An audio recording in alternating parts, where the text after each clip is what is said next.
All right, guys, welcome to part 3 of our discussion about the big ideas in special education.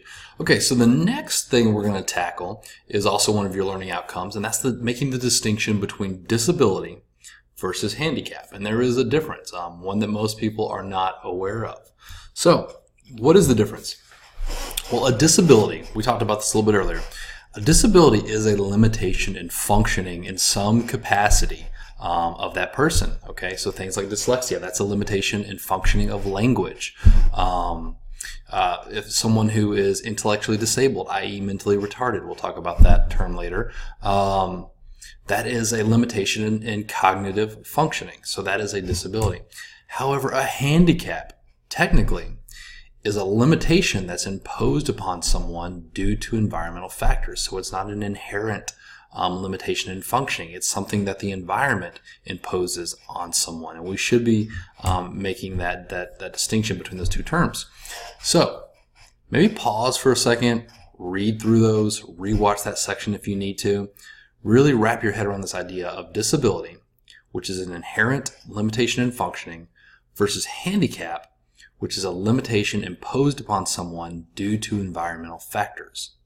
Okay, so pause if you need to, reread those definitions before you move forward. All right, so let's see if you can tell the difference between the two. I'm going to present you with a scenario. You tell me whether it's a disability or a handicap that's being described.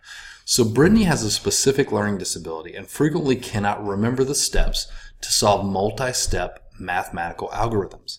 Is that a disability or a handicap? I'll give you a second to pause and think of your answer.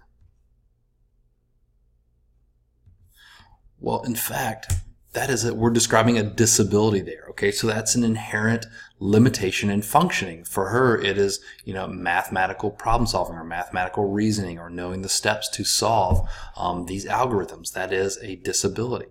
So, Tony has consistently struggled with emotional regulation his entire life. Thus, he frequently engages in severe levels of aggression towards peers and adults. Is that a disability or is that a handicap? I'll give you some time to pause and record your answer.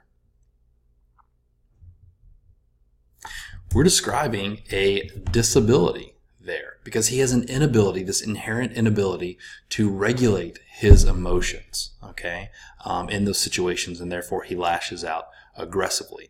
That is a disability.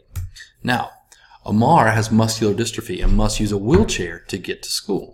Okay, is that a disability or a handicap? Pause, think of your answer, and then we'll move forward. So in fact, we're talking about a disability in this circumstance, okay? An inherent limitation in functioning for him, a musculoskeletal disability that inhibits his ability to move around, his mobility. That is a disability, okay? So, kind of a follow-up to that. Amar and his family visit a famous national monument, but he's not able to participate because there is no access ramp. Think about your answer, pause, and then resume. So in this circumstance, we're talking about a handicap. The environment is imposing something on him that limits his functioning, okay? So it's not an inherent characteristic of his. It is that the fact that there is no access ramp. So the environment has created a handicap for Amar. All right, now think hard about this one. Linda is completely blind. Betty has 20/20 vision, perfect vision.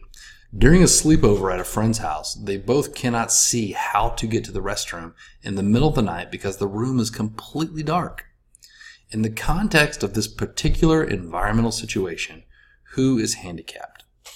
Pause the video, think about your answer, and then resume. So Linda is completely blind. Betty has 20/20 vision. It's completely dark, so they can't find the way to the restroom easily. So who is handicapped in this situation? In fact, it's Betty, okay? The environment has imposed something on her where she is now limited.